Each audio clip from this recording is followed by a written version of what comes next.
Hey y'all, it's me caveman. Today I'm going to be reading the 12th episode of Metro Girl Spec and Asuka, and I gotta say, while this episode wasn't quite a bombastic finale, I did like how at the very least it did have some good character moments, and simultaneously I like how it had a bit of character development for Asuka.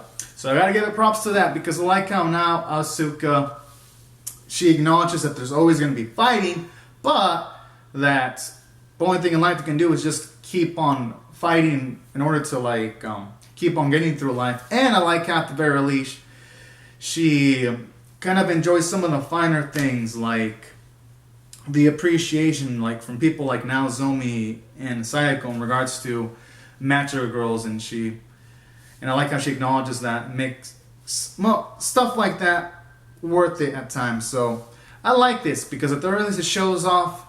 Even though, yes, being a macho girl has a lot of downsides, at least there is spits of upsides. So that's what makes this episode pretty cool at the very least. You see Asuka mature more, and I love it. And also like how during this episode, you got to see some Chitasu character development where, at the very least, it seems like she's going to want to atone for her sins, especially when she's at first crying and she wants to die, but then Kurumi convinces her to live. Because not only did it develop Chitasu, it also helped give characterization for Kurumi, because you see a great amount of her maturity, because usually Kurumi jokes around and all that, but in moments like that where Kurumi says there's always something that makes life worth living, I thought that scene was pretty beautiful from a narrative standpoint. So I like that too, how while yes, Kurumi is usually in funny situations, when she needs to make a grand speech, she brings it like that. So that's also nice.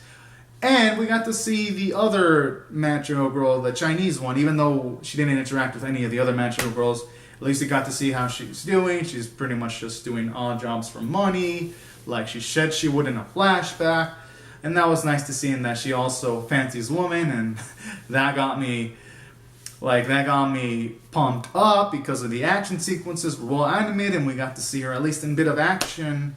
Considering that this, who knows if it's going to get a season 2 or not. I don't think it will, because I think last time I checked on 4chan, this was like the lowest spirited anime this season. I'm rooting for it, but the prospects don't seem too high, because I don't even think it's boosted its manga sales either in the top charts.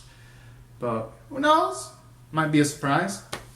But I gotta say though, at the very least, we got those character moments. We got to get a glimpse into the relationship between the Masked Queen and Abigail when they were having sex in bed, which now at least shows off why the Queen was so quick to rescue Abigail, because she really loves her. So at the very least, that puts into context some of the sequences in the previous episodes. I gotta give it credit for that also. And what I also liked about this episode was those kind of moments where it shows Kurumi's dark side, when she pretty much devastated the pigtailed chick from a few episodes ago, to the point that she kind of acts like a dog. But at the same time, it's kind of justified, because that pigtailed chick did do some savage shit. But she had, at least from the looks of it, does have an opportunity to make up for her sins. And I like how it showed the pigtailed chick kind of develop too, when she acknowledges that she did wrong shit, but the only thing she can do is work at improving herself. So I like how this episode also set up Pigtail Chick and Chitasu for maybe some kind of redemption arc later on too, so that when they do something good, it'll actually have some momentum.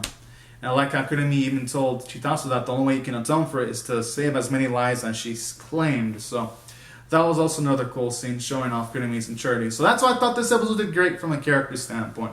There was just a lot of going on in the character standpoint, and it was implemented pretty well and pretty cleanly. Now, from a story standpoint, well, we didn't make grand amounts of plot progression, because it was mostly a character piece. At the very least, we get to see an episode that wasn't boring. This episode was still relatively entertaining. We got to see more of the past of Asuka and Kurumi when they were acting with the other Machigo girls, and they were talking about simple things like getting phones and all that. Kind of, even though it didn't advance the plot, I felt that it made it feel realistic, because individuals, they don't just talk about battles all the time. They talk about things in life, and that are just casual, and I like that.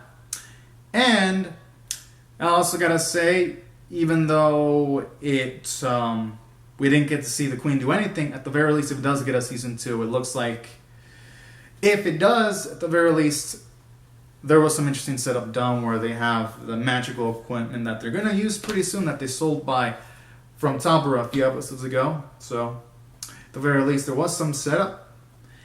And that's why I thought it did decent from a story standpoint. As for the animation in this episode, it was actually pretty good.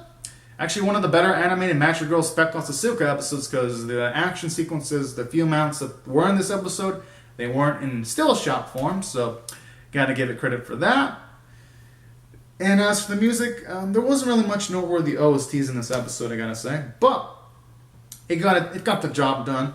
Voice performances were nice, and overall, I'm gonna rate this episode a 7 out of 10.